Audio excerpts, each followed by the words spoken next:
Hi, welcome to Friday's vlog. Today I want to carry on speaking about my testimony. Click on the link to watch the first video where I give an overview of how I became a Christian.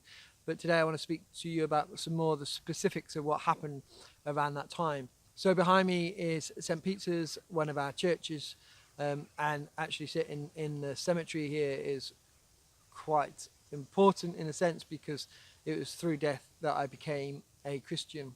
So just to give you an overview, if you don't want to watch the first video, when my dad was 44. He died of a heart attack and somebody in the family said it's okay, he's with God.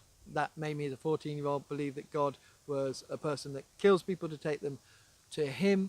And when I was 33, after becoming an atheist for nearly 20 years, my mum died, and everything and all those emotions of a 14-year-old came back up, and one of them was God. And I thought, I don't believe in God, I'm going to try and get rid of God. But because God is true and everything is real, I realized that my arguments were very weak, and I became a Christian. It did take me a while to kind of commit my life to him, and you can hear about those things in the other video. So I'm not going to speak too much about when I was a 14-year-old because that was something that happened. It's something that somebody said. You know, we really need to be careful what we say to people when they lose somebody. Sometimes it's just be better just to be quiet and just to be with them and letting them know that we're there. But when my mum died, in the events around my mum's death, a lot of stuff happened that really challenged me, and I did things both that should have made me more atheist, as it were, and not become a Christian. But let's talk about that today. So my mum was very ill in hospital. She had an accident. She was in and out of hospital for a short time, and at the time when she died, she was in hospital. A couple of days before she died, I went to visit her, and not knowing the visiting hours, I got to Hereford early, and that's where it was an old stomping ground, so I thought I'll go walk around the town. And I walked around, I saw everything, and I went into the cathedral. Going into the cathedral is something that I don't know why I did. I think it was kind of desperation. I knew that my mum was really ill, and I went into this little side chapel in the cathedral that was really beautiful. I remember sitting there going, look, God, if you are real, you took my dad, saved my mum. This is not fair. You know, you can't take my dad and then take my mum. I went to see my mum, and I didn't know that was the last time that I would see her. 2 days later, she died. And that kind of playing out to God would have and should have kind of made me realize at the time that, you know, there was no one there, that didn't answer my prayer, as, you know, I heard God answer other people's prayer. But actually that wasn't an issue for me. I look back and see that it should have been an issue, but it wasn't. So the day after my mum died, my wife had been going to church for about 6 months because our next door neighbours had moved back from New York. They were Christian, and they said to us, do you want to come to church? I said, no way. But my wife, who was brought up Catholic and she's from Colombia, wanted to go back. So she was starting to go to church, and it was great because I had all these free Sunday mornings. I remember her saying to me the day after my mum died, you're not staying by yourself, you're coming with me to church. And I suppose I was in a daze, and I just went with her. She wanted me to be around people, and I went to church, and I hated it. I really was, you know, looking at all these people and just thinking they're idiots, and looking at all these people thinking they're idiots, and then they become my church family and help me through so much. So sorry to them. So I ended up in this church service, and that was just very, I think that was just actually the trauma of losing my mum, and just going and just hearing her saying, you'll be among people, which was probably the right thing to do. But actually when I got there, it was a real, you know, it made me quite angry because of who they were worshipping, and I didn't believe that. But actually it's very strange that I actually went to the church after being in the cathedral just 3 days before, pleading out to this God who I didn't really believe to save my mum, which he didn't happen to do.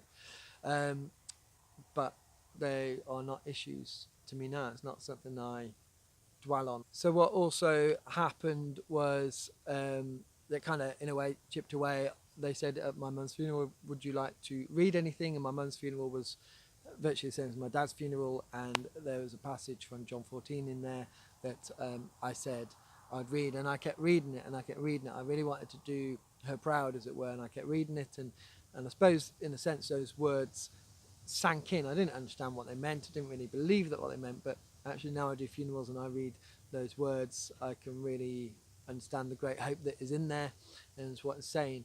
And I think in a sense, in a way, that kind of chipped away at something that I didn't really know.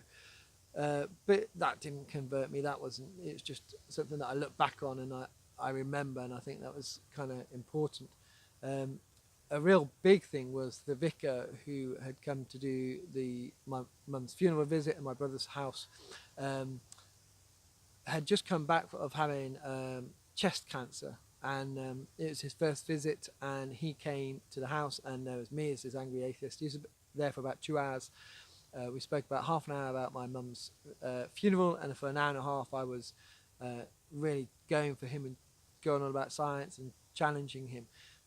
What challenged me, and I didn't realise this at the time, I realised a few years later actually, is that he's sitting there in this dog collar and he's telling me about how his brother died, and I was like, how can you believe in God when God's taken your brother? How can you believe in him? That's horrendous. And I think that really challenged me, but again, I didn't realise at the time with all these things that it was challenging me until a lot later.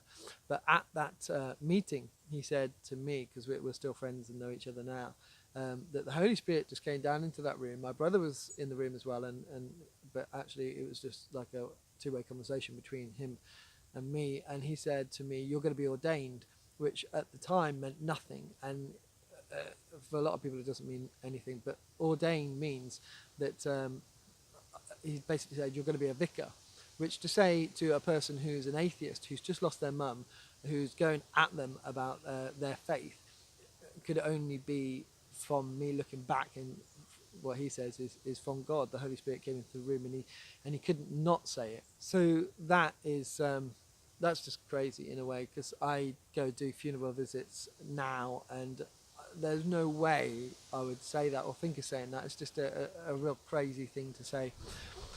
But he felt that from God, and he was true to what God wanted him to say. And all this was happening in a very short period of time. But this didn't make me actually want to become a Christian.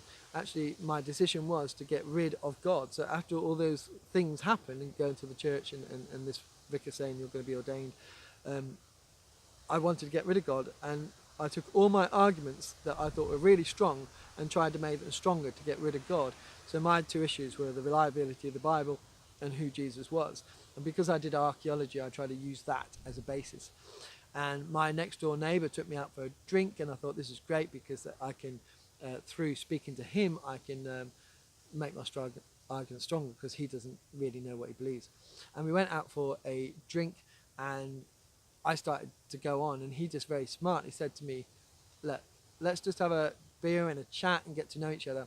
Let's not speak about this. I'll give you a couple of books to go read. And he did, and we chatted, and I said some really embarrassing things about what I thought about the Bible and about Jesus, which I look back on makes me cringe, because they were just so, that my arguments weren't strong. This is the thing. One of my arguments was, oh yeah, but Jesus was a leader under a oppressive regime, like Boudicca in England or Hannibal against the Romans, and he raised up, and that's why he's famous. And he just turned around and said he wasn't fighting the Romans. And then when I went looked, I was like, okay, who was he fighting? What was he doing? And that argument, which I built up myself without any knowledge, it was just assumptions, had completely gone, and it was not a strong argument. None of my arguments were strong, not when they actually came against the truth of the Bible and the truth of who God is.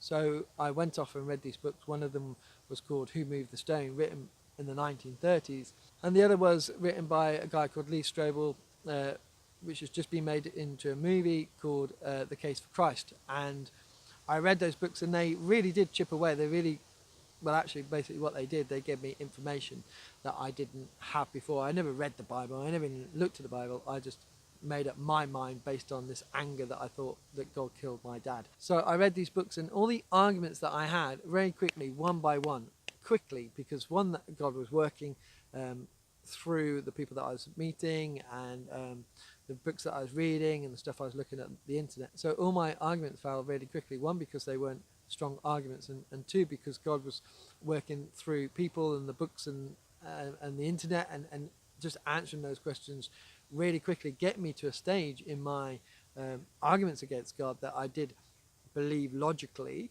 I'm a logical person anyway, that there was a God, but then as I said in the previous video, I didn't want to commit my life to him. At that time as well, my next door neighbour knocked on my door in this point where I knew there was a God and didn't want to commit my life to him, because then I'll have to understand what happened to my dad and what happened to my mum and how God was involved in that. He gave me this daily devotional that he got on an email, and basically it said, you can't sit on the fence. If you know something's true, if you know God is true, you either commit your life to him or you don't. And I was like, well, I can't not, because I know that God is who he says he is, that I need to commit my life to him, but I don't want to because of the issues. And I carried that piece of paper around for me for, I don't know, 5 or 6 weeks, every day in my pocket, and took it to work, and on the weekends when I wasn't working, I put it in my jeans, and then I would read it and just go, well, I don't want to commit my life to you. I know you're true. It was a really difficult point. I think actually that was harder for me than actually believing in God, because the truth claims of God are true. Committing your life to somebody who you believed took your dad, and then there's a whole question of what happened to my mum, was so much harder. So in the end I said, I can't not do anything. I can't go backwards. I can't make myself unbelieve, so I'm going to believe. And I remember, in a sense, I was riding on my bike to work, and I said, okay, so I just believe in you, and thinking that something spectacular might happen, and it never did. Nothing changed. It was a slow burn over time, but actually when I look back, that's what I needed. So I became a Christian early in the next year, and I actually struggled with my faith. I knew, and I still know, that the truth claims of God are true, but emotionally there was a lot of stuff that I had to go through, and my relationship with God was up and down, and sometimes I just really hate him. I'd be really angry with him, but he would always speak through people or through books or through sermons at church, to help me and to move on, and my faith developed so quickly, and my understanding so quickly, probably because there was a knowledge there I wanted to learn, that I spent a long time in my life thinking the world operated in a certain way, but now God was who he said he was, and I believed that. I had a new learning of how the world operated and how life was, from a worldview of being a Christian. And so I threw myself into learning, and I wanted to learn so much more. 6 months after I became a Christian, I felt this huge call to become a vicar, and I explored that. I went to see my vicar at my church that I started going to, and we moved forward, and we just kind of pushed doors open until the Church of England put me through this process and said yes, and now I'm here speaking to you outside one of the churches as a kind of a curate. That means I'm training in this parish, and I'm here. To think where I came from, to think those episodes that happened and those people around me at the time, it was very much the Holy Spirit working. Like I said, the cathedral prayer should have just absolutely nailed it for me, and it didn't, and it's not an issue for me, and it should be an issue, and it surprises me that it isn't an issue. What the vicar said at the funeral visit was just, with my knowledge now of doing this, is just incomprehensible in a way, that he was really honouring God in a very tough situation with me. Honestly, I was going at him. Jan, my friend, who was wise enough to say, we're not going to argue, read these books, these will help you, and they were the absolute right books for me to read. Actually, they were the first 2 books, after that, I just kept knocking on his door and getting as many books as he could give me, and just knocking on his door a day or two later saying, right, I read that, you got any more? Helping me to really challenge what my knowledge was. And actually, I just want to say, in reading those books, again, it wasn't to believe. I was reading those books to become more atheist. The books, in effect, they had the opposite effect than what I wanted. I wanted to disprove the claims of the books, and actually they didn't. They helped me to become a Christian. Looking back again at the reading of John 14 at my mum's funeral, and how we use it at funerals now as readings, was so powerful, and that passage is very special to me, and it gives me great hope, and I try to speak about that when I visit people in their time of sadness when they've lost someone. So that's a bit more of my testimony, a few of the key things that happened at the time. You know, I came to faith through death. It was traumatic.